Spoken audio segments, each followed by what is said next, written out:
Buenas, mi nombre es Santiago Guisardi y en esta clase vamos a ver una introducción al mundo de los datos espaciales. Hasta ahora venimos trabajando con datos sin una referencia espacial, pero muchos fenómenos que estudiamos suceden en un lugar en el espacio, y contar con esta información puede aportar mucho al análisis que hagamos.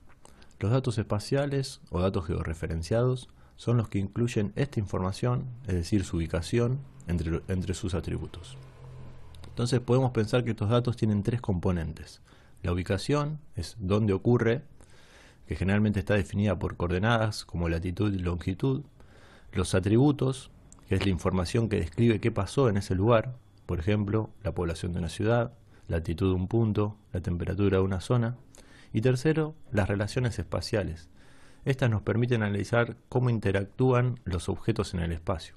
Por ejemplo, ver qué edificios están dentro de una zona de inundación, calcular cuál es el hospital más cercano a un punto, ver cuál es el camino más corto hasta este hospital o contar cuántas escuelas hay alrededor de una vivienda. Entonces, los datos espaciales nos permiten no solo saber dónde ocurren las cosas, sino también estudiar su relación con el territorio. Un caso clásico de la historia de los datos espaciales es el brote de cólera en Londres en 1854, estudiado por John Snow. No este John Snow que conocemos. Cuento el caso de forma muy resumida. En 1854 hay un brote de cólera en Londres y los médicos iban armando un listado, ¿no?, de las personas que habían fallecido por cólera. Nombre, dirección, fecha de fallecimiento, ¿no? Con esto llevaban un registro y también podían hacer, por ejemplo, un resumen estadístico. El señor Snow decidió dar un paso más y ubicó cada caso en un mapa del barrio, digamos. Y lo que apareció fue que las muestras se concentraban, a la gran mayoría, alrededor de un pozo de agua. Esta simple visualización permitió llegar a una conclusión importante, que el cólera no se transmitía por el aire, como se creía hasta ese momento, sino que por agua contaminada. Entonces, esto es un ejemplo de cómo pasar de una tabla a un mapa puede cambiar completamente la forma en que entendemos el problema. Un ejemplo más reciente, si los registros de reserva de Airbnb del 7 de abril del 2024 los representamos en un mapa, ¿no?, usando la ubicación asociada de cada alojamiento, aparece un patrón, ¿no?, una franja naranja fuerte donde prácticamente todos los alojamientos están ocupados. En la escala, los puntos naranjas son los que tienen un porcentaje de ocupación más alto. Entonces esta franja coincide con los lugares donde se sabía que ese día se podía observar la totalidad del eclipse solar. De nuevo, incorporar la dimensión espacial a este análisis hacen que los datos permitan identificar fenómenos y relaciones, ¿no?, que de otras formas no eran visibles. Los datos espaciales son fundamentales en algunas áreas de la ingeniería civil. Gran cantidad de problemas que enfrentan tienen una componente territorial. Una obra, un camino, una cuenca, siempre están en un lugar y se relacionan con su entorno. Al incorporar esta dimensión, podemos analizar el territorio, cruzar información, hacer análisis y tomar decisiones mejores informadas. Algunos ejemplos: por ejemplo, decidir dónde ubicar una nueva infraestructura considerando la distribución de la población, la red de transporte existente, las condiciones del terreno, el crecimiento urbano.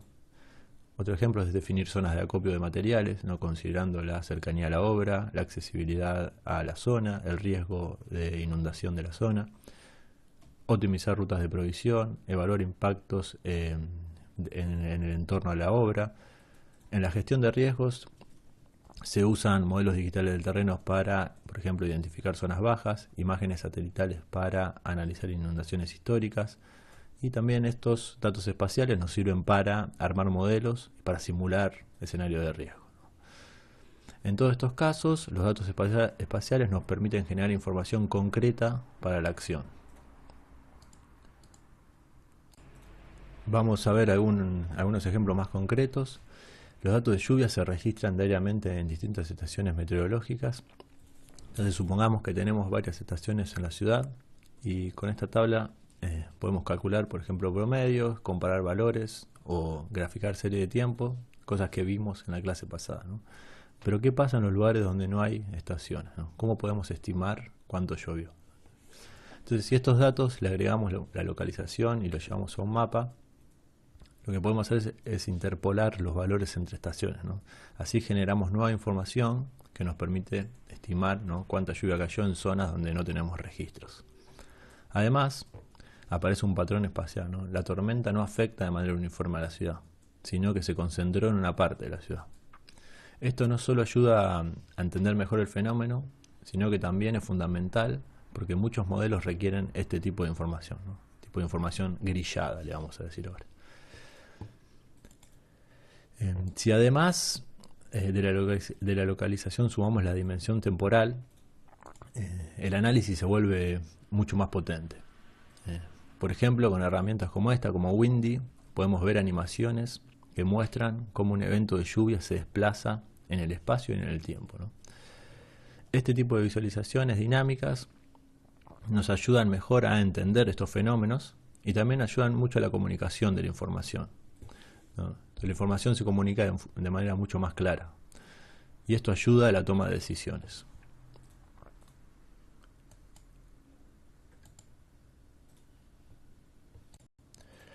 Los datos espaciales no solo provienen de encuestas o estaciones como los que vimos, otra fuente importante son los satélites.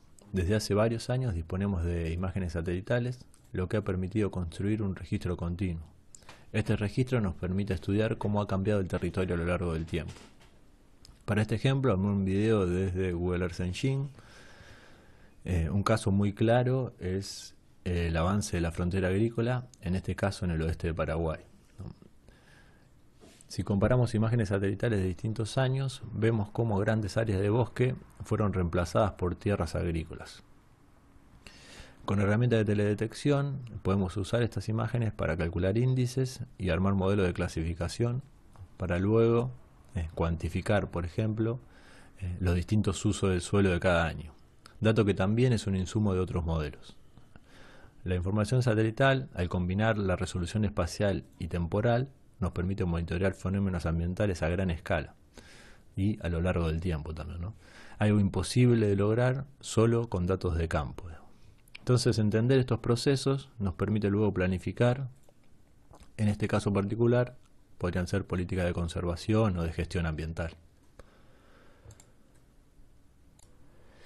Este ejemplo sale de un paper que publicaron exalumnos de esta facultad. Acá dejo el link para que esté interesado.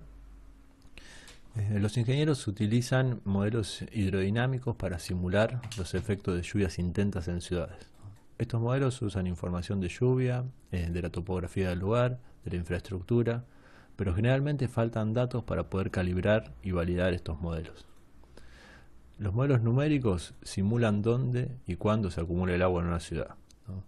Las salidas son datos georreferenciados de niveles de agua y velocidades del agua, ¿no? Por otro lado, las redes sociales también producen datos útiles. Los tweets y los videos muchas veces están georreferenciados, ¿no? A veces de forma automática, con coordenadas, y otra de forma manual, ¿no? En el mismo tweet o en el mismo video hay una referencia a una calle, a un barrio, ¿no? Entonces, a estos tweets o videos los podemos convertir en puntos en el espacio con atributos, ¿no? Con la hora en la que sucedió, si hay afectación o no en esa zona, la altura del agua estimada, si se puede ver el agua en el video o el mismo tweet lo detalla, si hay autos varados, si hay cortes de calle. Cuando integramos estas dos fuentes, es decir, si se superponen estos puntos con la información que genera el modelo, con el mapa, estos resultados se enriquecen, ¿no? Si el modelo indica que hay agua en calle y un video o un tweet lo confirma, aumenta la confianza en el modelo, ¿no? Si por otro lado se reportan problemas en zonas que el modelo no muestra que hubo afectación, bueno, se están detectando algunas limitaciones en el modelo y es una oportunidad para mejorar el modelo. Entonces acá vemos un ejemplo de las búsquedas que se hacían en Twitter o en YouTube. Y acá se ven algunos gráficos, son muy interesantes, de los niveles en los arroyos y la cantidad de tweets que se registraban en ese mismo momento. En estos dos casos se ve que hay una correlación muy alta Y acá se ve que cuando el evento sucede por la noche, bueno, la información que llega a través de los tweets queda un poco desfasada en el tiempo. Muy interesante este paper, el que esté interesado, pero se lo recomiendo. En lo que queda del video, la idea es repasar algunos conceptos básicos para empezar a trabajar con datos espaciales. ¿Cuáles son los principales tipos de datos que vamos a utilizar? ¿Cómo se representan? ¿En qué formatos están? ¿Cómo se almacenan? Vamos a hacer una pequeña introducción a lo que son sistemas de coordenadas y proyecciones. Y por último vamos a ver con qué herramientas podemos empezar a trabajar, qué software disponibles tenemos. Los datos espaciales se dividen en dos grandes categorías. Los datos vectoriales son los que representan objetos discretos con coordenadas precisas, como puntos, líneas y polígonos. Los puntos se utilizan para representar ubicaciones específicas, como podría ser una estación meteorológica. Las líneas representan elementos lineales, como una calle, una vía, un río. Y los polígonos representan superficies, como por ejemplo un parque o una clasificación de uso del suelo, ¿no? Los datos de tipo raster dividen el espacio en una grilla con celdas del mismo tamaño, ¿no? Cada celda o píxel tiene un valor asociado. El tamaño del píxel define la resolución espacial de la imagen. Se utiliza principalmente para representar fenómenos continuos como la temperatura, la altura del terreno, la intensidad de la lluvia, ¿no? Donde cada píxel tiene un valor del dato que está representando, ¿no? Si quiero analizar el escurrimiento de agua en una cuenca, por ejemplo, voy a usar un raster de elevaciones, un raster de pendientes para calcular justamente, bueno, la pendiente de cada píxel.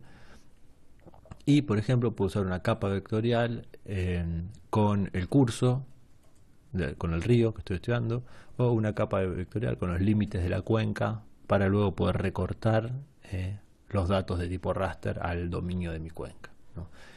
Cada tipo de dato aporta algo distinto. Bien. ¿Cómo se almacena la geometría en cada tipo de dato? Bueno, en los datos vectoriales la geometría se guarda en una columna especial, una columna llamada geometry, pero es una columna más de la tabla, ¿no? Generalmente se usa el formato WKT, que lo que hace es describir en texto si es un punto, una línea o un polígono, y luego una asociación de coordenadas que definen la ubicación. En los datos de tipo raster, la geometría no se guarda como un objeto, sino como un metadato, digamos. Estos metadatos lo que indican es cuántos píxeles tiene la grilla, qué área representa cada píxel y cuál es el origen espacial, digamos. Agarra un punto del raster, lo ubica y, bueno, a partir del tamaño del píxel y de la cantidad de filas y de columnas que hay, puede generar el raster, ¿no? Con esa poquita información, y en paralelo, aparte de los metadatos, sí tiene una grilla donde tiene en cada grilla está el valor de cada uno de los píxeles.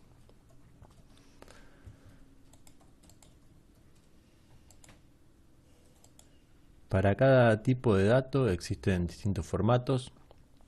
Para el caso de los vectoriales, el más tradicional es el Shapefile, aunque tiene limitaciones, ya se está quedando un poco viejito.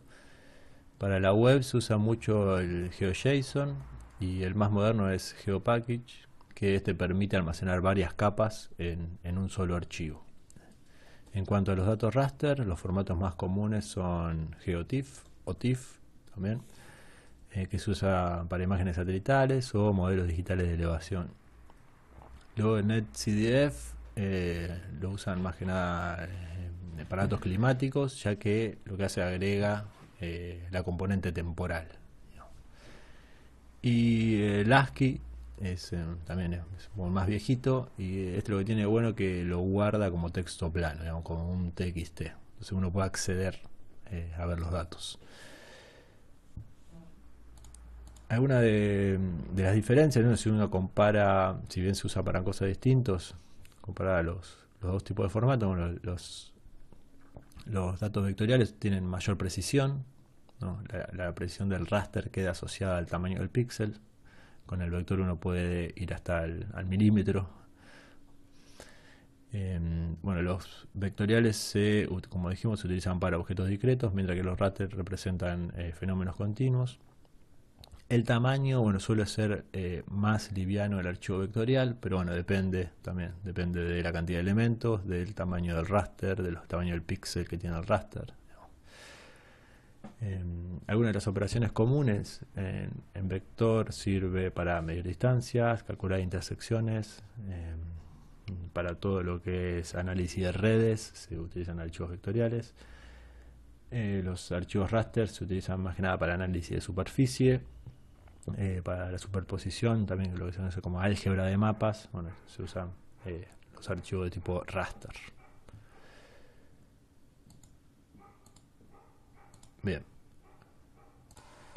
Para que los datos se ubiquen correctamente en la Tierra, debe tener un sistema de referencia de coordenadas. Un sistema de referencia de coordenadas no es más que un sistema de coordenadas que está referido a la Tierra a través de un datum. Este datum lo que hace es posiciona, podemos decir de forma muy resumida, posiciona el origen de este sistema de coordenadas en algún lugar en la Tierra, digamos. Este tema es un tema súper complejo, no vamos a profundizar en esto. Solamente como usuarios de datos espaciales tenemos que saber que cada dato tiene un sistema de referencia asociado, y en la medida que queramos trabajar o hacer interactuar a los datos, estos datos tienen que estar en el mismo sistema de referencia de coordenadas. Hay dos grandes tipos de sistema de coordenadas. Uno son los geográficos, los que usan la latitud y la longitud, y los otros son los proyectados, los que ya convierten la Tierra en un plano, y la unidad de medida es el metro. Entonces vamos a repasarlos rápidamente. El sistema de coordenadas geográfico es el que describe a la Tierra como una esfera o como un esferoide, y los puntos se ubican, o ubicamos un punto en la Tierra a partir de dos ángulos, la latitud y la longitud, que se miden desde el centro de la Tierra, digamos. Este sistema o estos tipos de sistemas de coordenadas se utilizan más que nada para trabajar en áreas grandes, donde la deformación es mínima, digamos. El sistema de referencia de proyectado más utilizado, geográfico, digamos, más utilizado, es el WGS84. El otro grupo de sistemas de referencia de coordenadas son los proyectados. Cuando a la Tierra la proyecto en un plano, como no es una figura desarrollable, va a sufrir deformaciones. Entonces hay muchos sistemas de referencia proyectados que buscan minimizar, podemos decir, las deformaciones en algún sentido. Por ejemplo, la proyección de Mercator lo que busca es conservar las formas. La proyección UTM lo que hace es minimiza las distorsiones locales. Se utiliza más que nada para trabajar con un zoom mayor, podemos decir, más localizado en un lugar, no a gran escala. Y hay otras deformaciones, como por ejemplo la de Albert, que lo que hace es mantiene las áreas, ¿no? Si uno quiere calcular áreas, ¿no? hectáreas en distintos lugares del mundo, bueno, con este tipo de proyecciones te mantiene el tamaño del área, digamos. Entonces es clave elegir el tipo de proyección que uno va a usar en función del objetivo que tenga. Nosotros generalmente vamos a trabajar con UTM o alguna proyección local que acá IGN generó, digamos. Pero son proyectadas, digamos, las dos.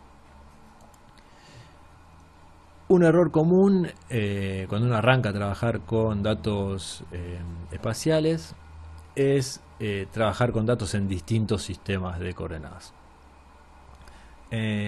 Lo que nos va a pasar es que nosotros vamos a pensar que el dato está en un lugar y en verdad va a estar en otro lugar. Entonces no van a estar alineados, digamos, va a haber problemas. Y cuando quiera empezar a hacer interactuar a los datos, hacer el cálculo entre los datos, voy a tener datos vacíos o nada, va a generarme problemas, digamos. Esto es muy fácil de solucionar porque con las herramientas con las que vamos a trabajar es muy fácil reproyectar los datos, es decir, llevarlo de un sistema de referencia a otro. Nada, la complejidad está en saber que esto es así, digamos, y recordarlo, digamos. Cada dato tiene un sistema de referencia de coordenadas, yo tengo que saber en cuál está, y en la medida que quiera trabajar en conjunto con los datos, tengo que llevar todo a un mismo sistema de referencia de coordenadas.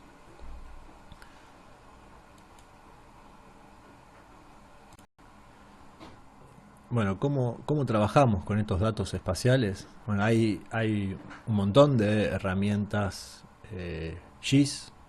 GIS son sistemas de información geográfica. Como dice, hay un montón de estas herramientas. Hay herramientas libres, que justamente con una de las que vamos a trabajar es con QGIS, que es un software libre. Esta nos permite abrir capas, ver los atributos, superponer información, hacer análisis. Este software, como dije, es libre, se lo pueden descargar desde ese link directamente. QGIS es una herramienta súper potente, todos los años se actualiza, todo el tiempo se está actualizando, tiene una comunidad de usuarios muy grande, que es justamente la misma comunidad es la que va generando nuevas herramientas y va haciendo actualizar el programa.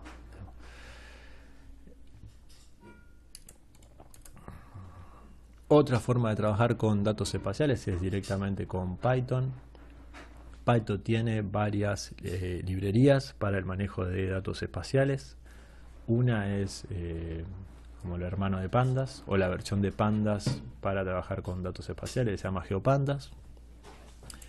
Y la otra para trabajar con datos de tipo raster se llama Rasterio. Estas son algunas, hay más. Lo interesante de esto es que luego podemos combinar los datos espaciales con toda la información que ya venimos trabajando en las clases anteriores, ¿no? Con Panda, con Matplotlib, con NumPy, ¿no? Es muy fácil de integrar todo esto junto. El mismo QGIS está armado en Python, digamos, uno puede el código que escribe acá en Colab, por ejemplo, lo puede usar en QGIS. Es más, de hecho QGIS tiene sus librerías de Python, así que está todo bastante integrado.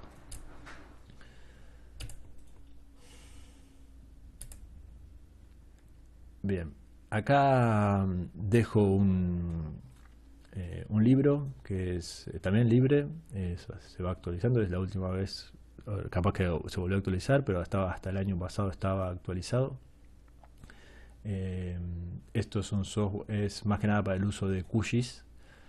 Si bien en los videos que vienen vamos a ver algunas herramientas para los que tengan tiempo y quieran meterse. Este libro va desde cero y se llegan y cubre gran cantidad de herramientas del software QGIS, así que nada, lo recomiendo ampliamente al que esté interesado. Antes de cerrar, quería hacer algunas aclaraciones. En los videos que siguen vamos a ver algunos ejemplos concretos, algunas técnicas para explorar la dimensión espacial de los datos, justamente con estos software QGIS y con Python, digamos. Entonces la idea es que ustedes pueden generar nueva información a partir de los datos espaciales, y esta información luego se integre al resto de los datos y puedan usarla como un dato más para los modelos que vamos a ver más adelante. Si algún grupo está interesado, digamos, si tiene datos en los que cree que puede generar más información a partir de datos espaciales y las técnicas que vimos no aplican, lo podemos charlar en cada caso en particular y vemos cómo aplicar una herramienta que se adapte a sus datos, digamos. No está cerrado. Los ejemplos son ejemplos solamente, se puede adaptar a otras ideas que tengan.